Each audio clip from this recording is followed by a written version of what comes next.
Welcome back to आप और कारोबार। यहाँ पर हम बात कर रहे हैं इस वक्त एनर्जी एफिशिएंसी की, किस तरीके से हमारी कंपनीज पाकिस्तान में जो कॉर्पोरेट सेक्टर है वो एनर्जी एफिशिएंट हो सकता है, एनर्जी का कम इस्तेमाल कर सकता है और इतनी एनर्जी इस्तेमाल करे जिससे दूसरी कंपनीज के लिए भी, जो दूसरे इसके कॉम्पिटिटर्स हैं उनके लिए भी और साथ साथ जो आने वाली नस्लें हैं उनके लिए भी एनर्जी है बच सके। मुनीब ख्वाजा साहब हमारे साथ शो में मौजूद है, हम एनर्जी के हवाले से बात करें। मुनीब साहब, ग्लोबली इस पर जो है क्या कोशिशें की जा रही हैं इस पर, और अगर मैं ये कहूं कि इस पर जो इक्विपमेंट्स तैयार होती हैं, आईटी इक्विपमेंट्स तैयार होती हैं, कंपनीज के प्लेटफॉर्म से, कंपनी से कोई फोरम एग्जिस्ट करता है जो कि इस वक्त इस चीज को टैकल करने के लिए कोई कोशिश कर रहा हो कि ऐसी इक्विपमेंट्स बनाए जाएं जो जिनकी एनर्जी रिक्वायरमेंट इतनी ज्यादा ना हो? जी, इस वक्त मुख्तलिफ जगहों पर मुख्तलिफ तरीकों से बिल्कुल काम हो रहा है, लेकिन एक जो बहुत बड़ा फोरम इस वक्त अवेलेबल है डेवलप कंट्रीज के साथ, और जिसका एपीसी और एपी श्नाइडर दोनों फाउंडर मेंबर्स हैं, वो ग्रीन ग्रिड कहलाता है। और जो लीडिंग आईटी मैन्युफैक्चरर हैं, इक्विपमेंट मैन्युफैक्चरर्स, वो भी उसके सारे पार्टनर्स हैं। So being a founder member, हम उसकी बुनियाद डालने वालों लोगों के साथ हैं, लेकिन अब बहुत सारे लोग उसके मेंबर्स बन रहे हैं और उसी के अंदर बहुत से स्टैंडर्ड जो हैं वो बनाए गए हैं और उनको इस्तेमाल किया जा रहा है। अब जो नई प्रोडक्ट्स आ रही हैं, जैसे सर्वर्स हैं, इवन पीसी हैं, आपकी लैपटॉप्स हैं, इन सब की जो डायरेक्शन है वो ये है कि एनर्जी का बेहतर इस्तेमाल किया जाए। अगर आपने अपनी नोटबुक पे भी देखा हो तो शायद आपको एनर्जी एफिशिएंट का कोई लोगो कहीं नजर आ रहा होगा। कोई भी एक ब्रांड आप यूज कर रहे हो, वो ये चीजें, इवन आपने अपने होम अप्लायंसेस के ऊपर देखा होगा कि उन्होंने इस तरह से एनर्जी एफिशिएंसी कंप्लायंस देनी शुरू कर दी है। सो ये उसी की तरफ कदम है कि सारे के सारे मिलकर एक सोचें इस तरफ के, एक तरफ तो ये कि बिजनेस को फायदा क्या होगा, उनके अपने, वो अपना ऑब्जेक्टिव उनका यकीनन होगा, लेकिन दूसरी तरफ यह है कि एनर्जी का बेहतर इस्तेमाल किया जाए, रिसोर्सेज को बचाया जाए और इनको एक जगह से बचाकर ज्यादा जरूरत की दूसरी जगहों पर इस्तेमाल किया जाए। और तीसरी तरफ ये कि जो रिसोर्सेज, नेचुरल रिसोर्सेज हैं, उनको बहुत अकलमंदी से इस्तेमाल किया जाए। अच्छा, इसी दौरान हम देख रहे हैं कि बहुत से ऐसे इक्विपमेंट्स भी आ रहे हैं, जैसे मैं चाइनीज सुपर कंप्यूटर की इस वक्त बात कर रहा था कि सुपर कंप्यूटर कहा जा रहा है कि ट्रिलियंस ऑफ कैलकुलेशंस पर सेकंड जो है उस वक्त कर सकता है। फास्टेस्ट कंप्यूटर है दुनिया का जो चाइना लॉन्च कर रहा है और कहा जा रहा है कि यूएसए को उसने पीछे छोड़ दिया है। तो साथ साथ ऐसे उनकी तस्वीर अगर देखें तो वो उनका जो इक्विपमेंट है वो इतना बड़ा है कि उसको अकोमोडेट करने के लिए पूरे बिल्डिंग्स चाहिए। इस वक्त इतने बड़े कंप्यूटर्स वो इस वक्त लॉन्च कर रहा है। तो साथ साथ ऐसे कंप्यूटर्स भी आ रहे हैं चाइना की तरफ से और एक तरफ एनर्जी रिक्वायरमेंट्स की बात हो रही है, तो ये कॉन्ट्रडिक्शन नजर नहीं आ रहा इस वक्त? नहीं, एक्चुअली ये एक बहुत स्पेसिफिक बात होगी सुपर कंप्यूटर वाली साइड पे, लेकिन ये ऐसे नहीं है। एक्चुअली यकीनन वो भी इस तरफ देख रहे होंगे, और इस वक्त सारी जो इंडस्ट्री है, जो बेसिकली आईटी इंडस्ट्री है, और उसमें जो R&D है, उस पर फोकस ये है कि यूटिलिटी को ज्यादा से ज्यादा, एफिशिएंसी का मतलब यह है कि आप कम रिसोर्सेज इस्तेमाल करेंगे और आउटपुट बेहतर से बेहतर करते जाएंगे। तो ये जो सुपर कंप्यूटर की जैसे आप बात करें, या कोई भी इस तरफ जो जा रहा होता है, वो सारी इस चीज को मद्देनजर रखते हैं। और अगर आप इस वक्त ग्लोबल ट्रेंड देखें तो आप ये देखते जाएंगे कि जो साइज है कंप्यूटर का और वो सर्वर्स का, वो पहले से कम होता जा रहा है। लेकिन दूसरी तरफ उनकी जो प्रोसेसिंग पावर है, यानी जो आप कह रहे हैं कि उनको एनालिसिस करने की, कंप्यूटेशनल करने की जो उनकी सलाहियत है, वो पहले से 1000 गुना बढ़ गई है। तो ये बिल्कुल मद्देनजर है, लेकिन बहरहाल अभी भी, और ये होता रहेगा कि क्योंकि एनर्जी का यूज तो होगा, क्योंकि एनर्जी एक फॉर्म से दूसरी फॉर्म में जानी होती है,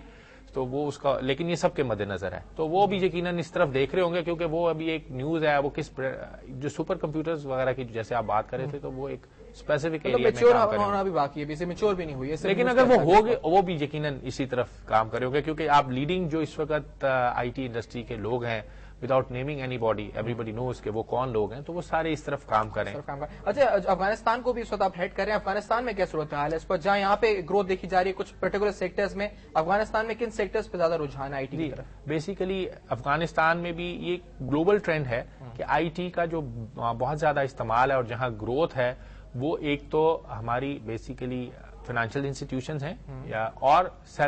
या आप उसको कह लें कम्युनिकेशन इंडस्ट्री है, जिसमें आपकी लैंडलाइन, आपके सेलुलर फोन्स और बहुत सी जो सर्विसेज इनके साथ वाबस्ता हैं, यानी इंटरनेट और ब्रॉडबैंड और ये सारी जो चीजें हैं जो कि कम्युनिकेशन में आप इसको कंबाइन कर ले, तो यही वो दो एरियाज हैं अफगानिस्तान में खासकर इस वक्त जहां पर बहुत इस्तेमाल इंफॉर्मेशन टेक्नोलॉजी का बढ़ा है और उनका इंफ्रास्ट्रक्चर भी वो फैला रहे हैं। तो जैसे जैसे वहां पे हालात इंप्रूव कर रहे हैं, लॉ एंड ऑर्डर बेहतर हो रहा है, तो उनका इंफ्रास्ट्रक्चर भी इंप्रूव कर रहा है। और इन एरिया में एक तो क्योंकि अफगानिस्तान पे जो कट इट शॉर्ट इतना है कि आप पता है कि वो अभी बहुत सारी फॉरेन انویسٹمنٹ وہاں پر آ رہی ہے اسپیسیفک پرپز کے تحت ان چیزوں کے اوپر. لیکن وہاں اس وقت ہم گروتھ دیکھ رہے ہیں. ہم لاسٹ آپ یہ کیجئے کہ پچھلے 3 سالوں سے وہاں پر مسلسل گروتھ ہو رہی ہے. جاتے جاتے آخری سوال یہ پوچھوں گا, ملٹی نیشنل جب بھی کوئی ہوتی ہے آپ کی, جس نے آپ نے کہا کہ آپ کی ایگزسٹنس ہے 122 ممالک میں اس وقت پاکستان کے جو جنرل حالات ہیں, میکرو اکنامک حالات ہیں, آئی ٹی انڈسٹری سے ہٹ کر اگر ہم بات کریں اس وقت, تو اس سچویشن کے اندر پولیٹیکل سچویشن ہے, میکرو اکنامک صورتحال ہے, ایز اے ملٹی نیشنل یہاں پر ایگزسٹ کرنا, یہاں پر سروائیو کرنا کتنا بڑا چیلنج ہے, اور اس چیلنج کا سامنا آپ کس طرح سے اس وقت کر رہے ہیں؟ جی, ایک تو بڑی اچھی بات ہمارے لیے یہ رہی کہ ہم گرو کر رہے ہیں بزنس میں اور اسٹل کر رہے ہیں. ایکچولی ان سارے حالات کے باوجود پاکستان کے اندر انفراسٹرکچر اور انفراسٹرکچر فار انفارمیشن ٹیکنالوجی میں مختلف ایریاز کے اندر انویسٹمنٹ ابھی بھی ہو رہی ہے, اور گورنمنٹ سائڈ سے بھی ہو رہی ہے, ان حالات میں بھی ہو رہی ہے. اس کی ایک بہت بڑی وجہ ہے کہ جس چیز کو لوگ سمجھتے بھی ہیں, ہم 6th largest population wise nation ہے دنیا کی, 6th لارجسٹ نیشن ہے, تو we are the growing market. اور اس وقت شنائڈر الیکٹرک کا پاکستان پہ بہت فوکس ہے, اور they are really Pakistan believer, کیونکہ ہمارا فٹ پرنٹ جیسے میں نے بتایا کہ کچھ شنائڈر الیکٹرک کی کچھ یہاں پہ مینوفیکچرنگ فیسلٹی بھی ہیں, اے پی سی کا بھی ایگزسٹنس یہاں پہ ہے. تو we are over here to stay, اور we are planning to invest on that, because in our side we see کہ آج کچھ پرابلمس ہیں, but it will be remove soon. مطلب کانفیڈنس ہے آپ کو پاکستان, بالکل یقیناً ہے, اور ریزلٹس نے ثابت کیا ہے, اور ہمارے لوگوں کی ریزیلینس نے ثابت کیا ہے کہ ہم بہت سارے بحرانوں سے نکلتے ہیں, اور آج بھی لوگ آپٹمسٹک ہیں, اس ملک سے لوئل ہیں, فائنینشیل انسٹیٹیوشنز ہیں, اور بہت سے انڈسٹریز ہیں جو کہ اسٹل انویسٹ کر رہی ہیں اس ملک میں.